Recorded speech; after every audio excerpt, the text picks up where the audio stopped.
Ici, podcast. Bonjour à tous, j'espère que vous allez bien. On est aujourd'hui sur Ici Podcast avec David Perron.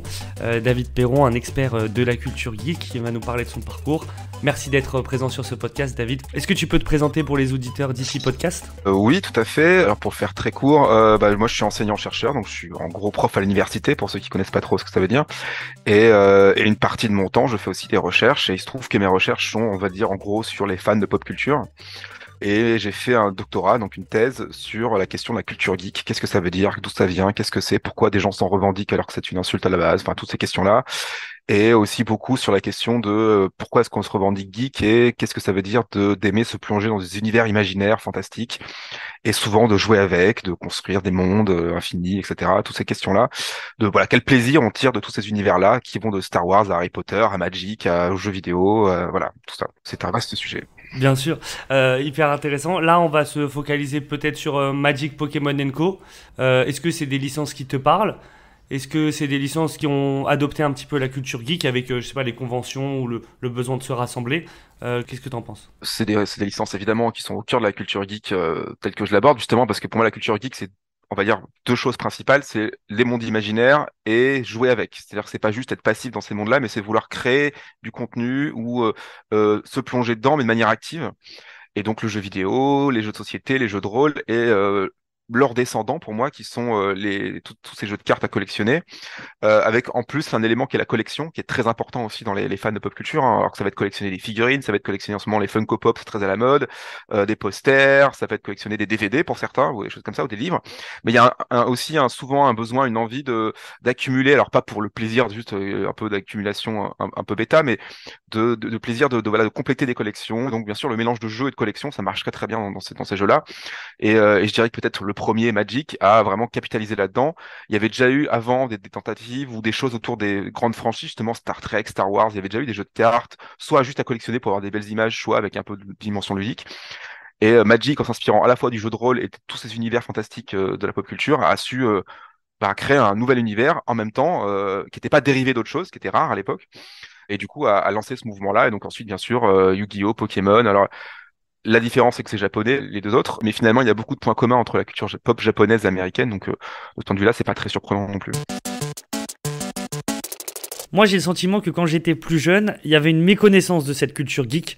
Il y avait un côté un peu dérangeant, de manque de connaissance de cette culture. Tes parents qui se posent des questions sur le fait que tu restes beaucoup derrière les écrans. Et aujourd'hui, j'ai l'impression que ça a l'air beaucoup plus accepté. Est-ce que tu penses que c'est parce que les conventions, elles sont moins stéréotypées, moins spécifiques ? Donc pour nos auditeurs, une convention, c'est tout simplement un rassemblement de personnes autour d'un sujet commun. Par exemple, les jeux vidéo, les mangas, les films.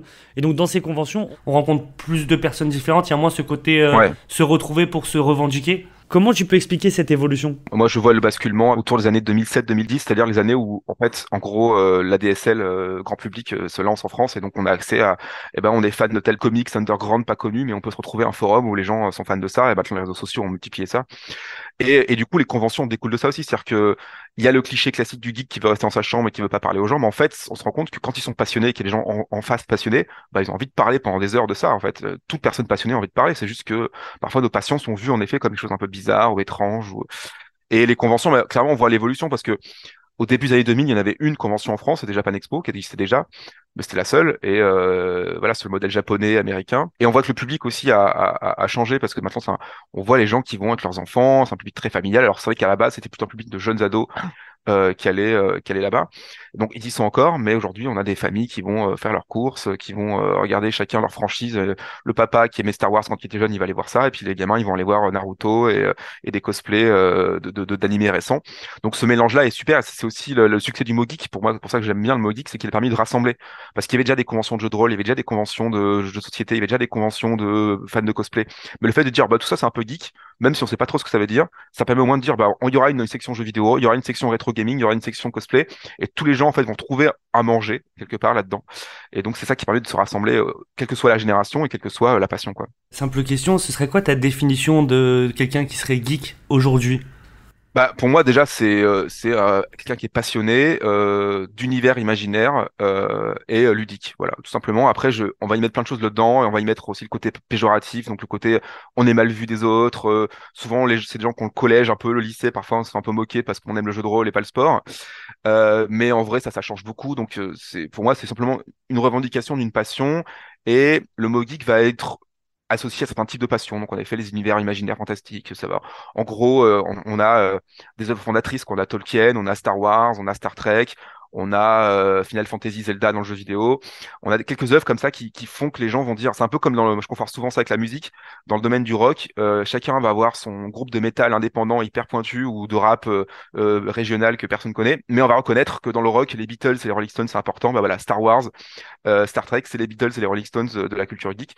Et voilà, donc on va tous se rassembler autour de ça, même si on n'est pas hyper fan, on va dire bon, bah, il y a des choses communes et on va bien savoir que en fait ces œuvres-là ont créé des descendants.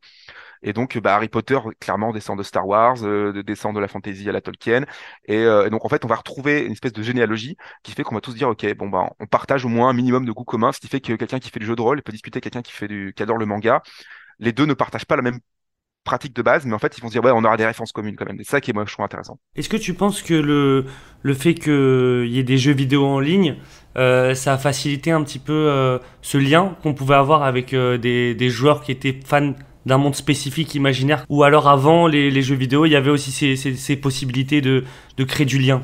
Bah, moi, je crois pas à la notion de rupture directe où les choses seraient révolutionnaires d'un coup, mais je crois bien sûr quelque chose qui accélère des changements. Et donc, avant, dans les années 80, les gens faisaient des associations de jeux de rôle, ils se retrouvaient dans des garages ou dans le salon de la famille pour jouer. Et puis, c'est vrai qu'Internet et le jeu vidéo a apporté une massification, finalement, une accélération de tout ça. Et bien sûr, World of Warcraft a été très important, les jeux de stratégie en ligne, etc. Puis maintenant, League of Legends, Dota, etc. Et donc ils ont apporté en effet une accessibilité en fait à tout ça, une possibilité de le faire à distance, hein, qui est aujourd'hui importante. On l'a vu avec le confinement aussi, ça a beaucoup aidé. Mais finalement, pour moi, il n'y a pas de rupture, c'est une continuité où les choses finalement sont réutilisées, puisque on a même vu avec le succès dans les années 2010 de World of Warcraft, bah, des gens revenir dans les associations de jeux de rôle, de jeux de société, se remettre aux cartes Magic, et on voit bien que maintenant Hearthstone, qui est dans l'univers de World of Warcraft, et ben finalement est totalement inspiré de Magic et des cartes à collectionner. Donc finalement, tout ça se mange ou se nourrit les uns les autres, et je crois pas qu'il y ait quelque chose qui va perdre. En tout cas, il y a souvent une inquiétude de oui, mais World of Warcraft ou les jeux en ligne, à l'époque, des années où c'était la mode, vont manger le reste, et en fait finalement au contraire ça va donner envie de lire bah, l'imaginaire de la fantasy. Moi je joue aux cartes Magic, ça m'a donné envie de lire Tolkien parce que je voyais bien que c'était inspiré de tout ça, donc tout se nourrit, c'est ça qui est génial. C'est vrai qu'une fois que tu fais un pas dans un jeu vidéo ou dans un monde, tu as envie de découvrir un petit peu d'où ça vient parce que tu as cette Voilà les passion références, ouais. Ouais. Les références qui sont dedans, tu joues à Magic ou à Yu-Gi-Oh ou à tout ça, ou tu joues à un jeu vidéo en ligne, bah tu vois bien que les références viennent de quelque part et donc t'as envie d'y creuser, ouais, clairement. Et c'est quoi ton moyen préféré pour rentrer dans un univers? Est-ce que ça va être au travers des jeux, des livres, de l'histoire, ou est-ce que ça va être des ramifications de culture comme t'en as parlé? Bah, moi, je crois beaucoup à la transmédialité, c'est-à-dire le fait de croiser les médias, justement. Et en fait, alors moi, je suis venu plutôt par le cinéma et la littérature. Donc moi, j'ai grandi avec Star Wars, Indiana Jones, les années 80, Retour vers le futur, toute cette pop culture geek, finalement, qui était un peu naissante. Et beaucoup la littérature aussi, de science-fiction, de fantasy. Mais très vite, en fait, quand on était fan de Star Wars, eh ben, on avait des romans Star Wars, des comics Star Wars, des jeux vidéo Star Wars. En fait, donc je faisais même plus la différence au bout d'un moment. Alors, je savais bien que les films étaient le truc principal qu'on essayait de nous vendre et c'est le premier truc par lequel on rentre dans ces univers-là. Il y a souvent un média principal quand même à la base. Mais au final, on voit bien que les fans d'Harry Potter aujourd'hui, ils commencent par les livres, ils vont aller dans le jeu vidéo, ils vont aller. Donc ça peut être plein d'accès différents. Moi, c'était plutôt le cinéma, la littérature et un peu les séries télé. Mais en vrai, il y a pas de point d'accès privilégié. Et je trouve que c'est ça qui est super aussi dans ces univers-là, c'est que on peut jouer aux cartes Pokémon sans avoir jamais touché un jeu vidéo Pokémon. Et à l'inverse, ça peut se nourrir les uns les autres, quoi. En parlant de Pokémon, justement, il y a eu beaucoup d'évolutions sur la licence. Ouais. Enfin, Magic aussi, c'est pareil. Je pense que le confinement a facilité un petit peu tout ça. Je sais pas si c'est ce côté de revenir en enfance ou juste de chercher des mondes imaginaires que tu pouvais pas avoir pendant le confinement. Pokémon, enfin Pokémon, Yu-Gi-Oh et Magic, ça commence à être exposé dans des musées. Est-ce que tu sais si il y a Star Wars, Star Trek qui ont déjà eu leur lettre de noblesse, entre guillemets. Est-ce qu'il y a déjà eu des expositions dessus en France? Oui, oui, il y a des choses qui se font, notamment, alors en France, il y a eu beaucoup de choses autour du jeu vidéo. Il y a quelques années, il y a peut-être une dizaine d'années, ça a vraiment commencé à percer où tu avais des expositions dans les mêmes des grands musées avec des artworks de jeux vidéo, avec même des choses ludiques.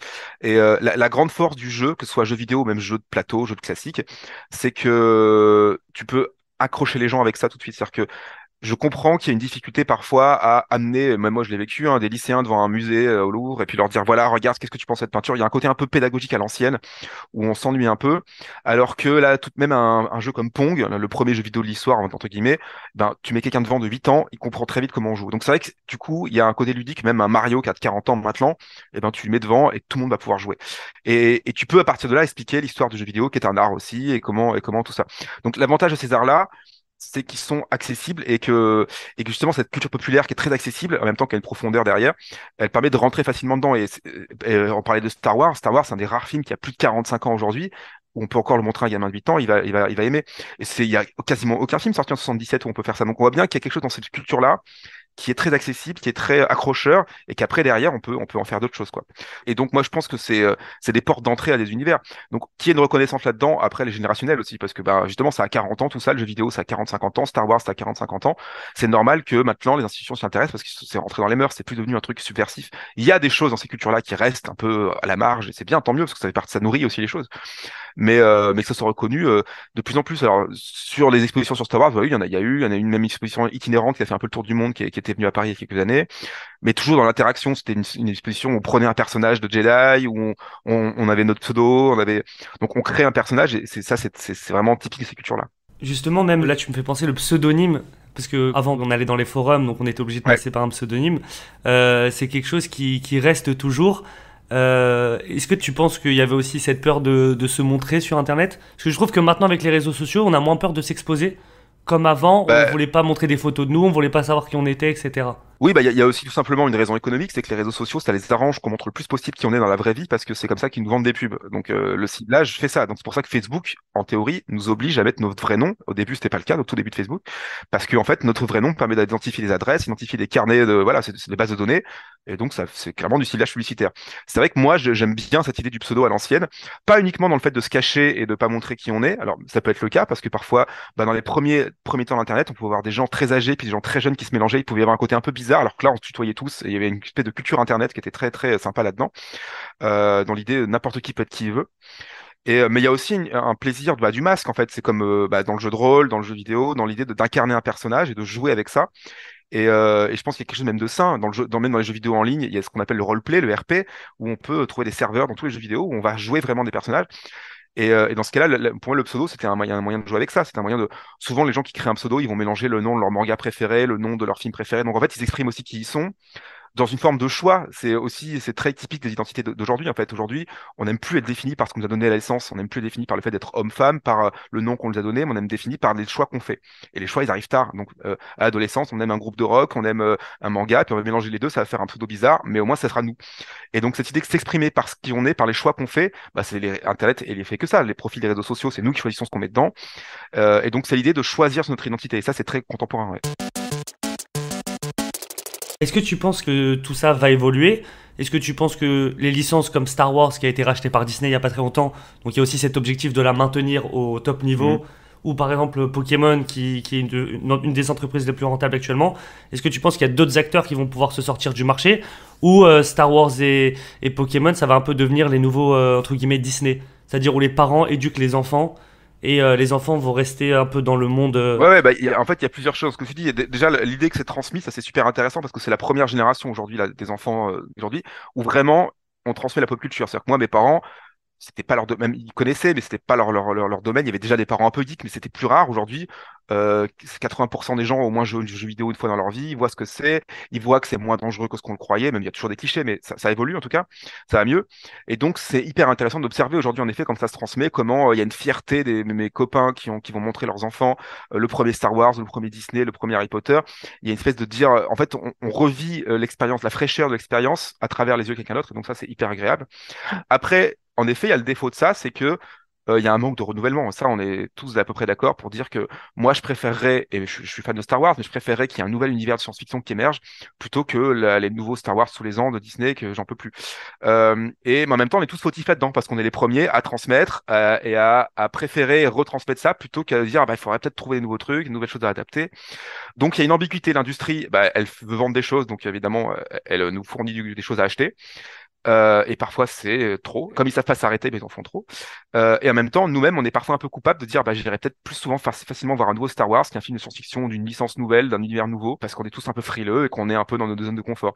Donc il faut que chacun on essaie de trouver cet équilibre entre tout ça, de à la fois célébrer le truc par nostalgie ou par goût, pour dire, bah, c'était cool et on transmet, et à la fois ne pas rester enfermé là-dedans et savoir pousser à ce que l'industrie soit plus créative. Mais ça, faudra qu'ils se plantent, faudra que Marvel, Star Wars, tout ça se plante un bon coup pour que peut-être ils osent faire des choses nouvelles, parce que pour l'instant, c'est pas parti pour. Parce que moi, je pensais justement avec Pokémon que j'ai connu depuis tout petit, Ouais. que j'ai adoré, mais il y avait plein d'autres licences que j'ai aimées, notamment Yu-Gi-Oh! Que j'aime toujours.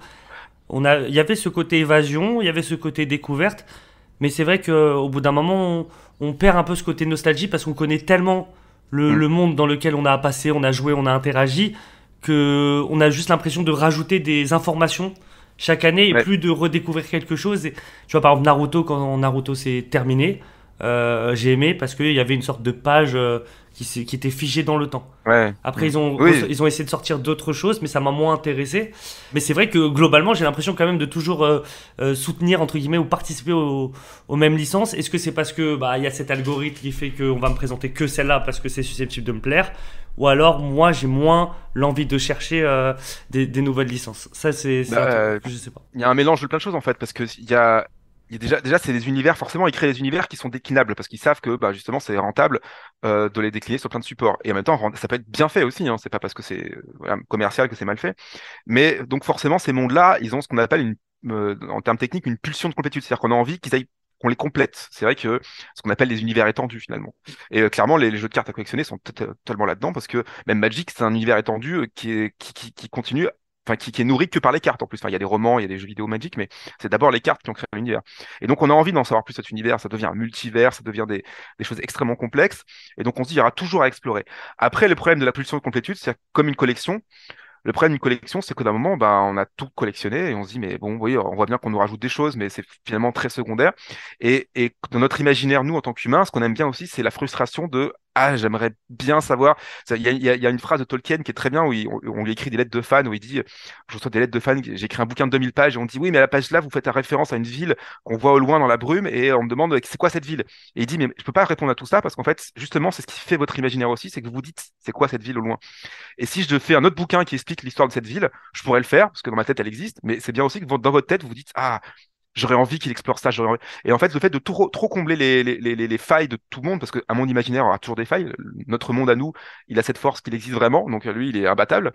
Et donc ces mondes-là, ils seront toujours un peu battus par le monde réel.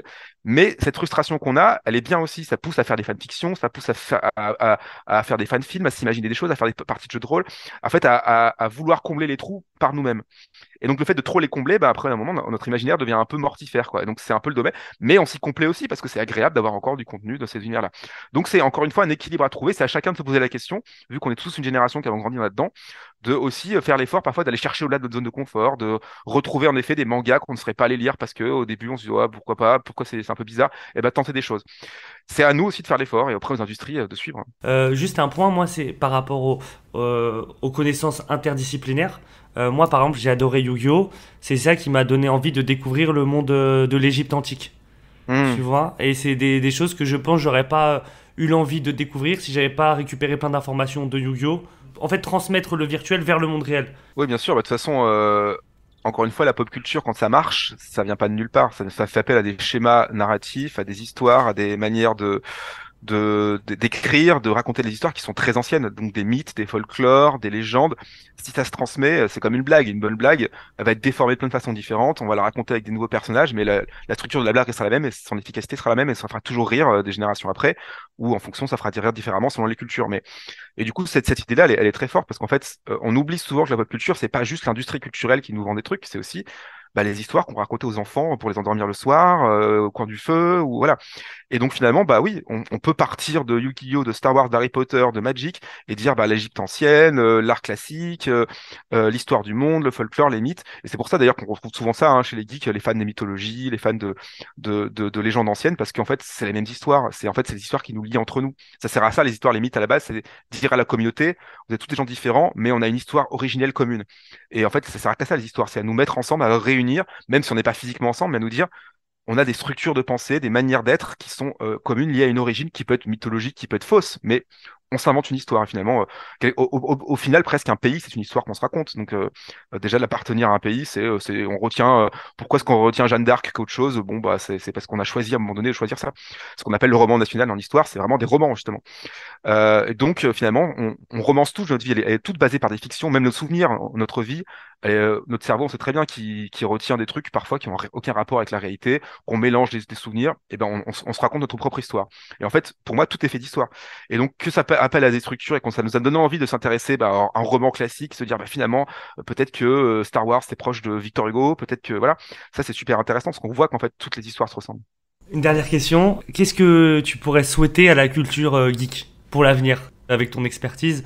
Qu'est-ce que tu nous souhaiterais? Bah justement de rester vivant, c'est-à-dire même si c'est le risque d'entrer dans les musées, c'est super, c'est une reconnaissance. Et la reconnaissance, on en a eu besoin parce qu'on a été décrié, mal vu, même accusé de crimes, de choses comme ça. À un moment donné, c'est bien que ce soit reconnu. Donc les institutions se reconnaissent. Les institutions, c'est les musées, c'est les grands journaux, c'est les médias classiques. Le risque de ça, c'est que du coup, la muséification, ça rend un côté patrimoine poussiéreux, et donc il faut rester vivant. Et donc, même si ça rentre dans les musées, il faut le rendre vivant. Même si ça, justement, s'il y a des grandes franchises qui durent depuis 50 ans, il faut inventer de nouvelles choses. Donc, il faut être créatif, en fait, continuer à être créatif et jouer avec tout ça. Et c'est pas parce que c'est dans le musée qu'il faut le respecter. De la même manière que c'est pas parce que c'est Victor Hugo ou Proust qu'il faut absolument le lire avec révérence en disant ça peut être forcément combien. En fait, moi, les œuvres d'art, il faut pas les respecter. Il faut aller les chercher. Il faut s'y intéresser et pas les respecter comme un truc qui est sur un piédestal et qu'on peut pas toucher. Il faut toujours toucher et jouer avec. Ouais, pas les sanctuariser, mais juste que ce soit le Exactement. temps d'entrée à aller vers l'information. C'est ça, ouais. Bah, merci beaucoup pour cet entretien, c'était exceptionnel. On se revoit bientôt pour un prochain épisode de notre côté pour Ici Podcast. Au revoir à tous.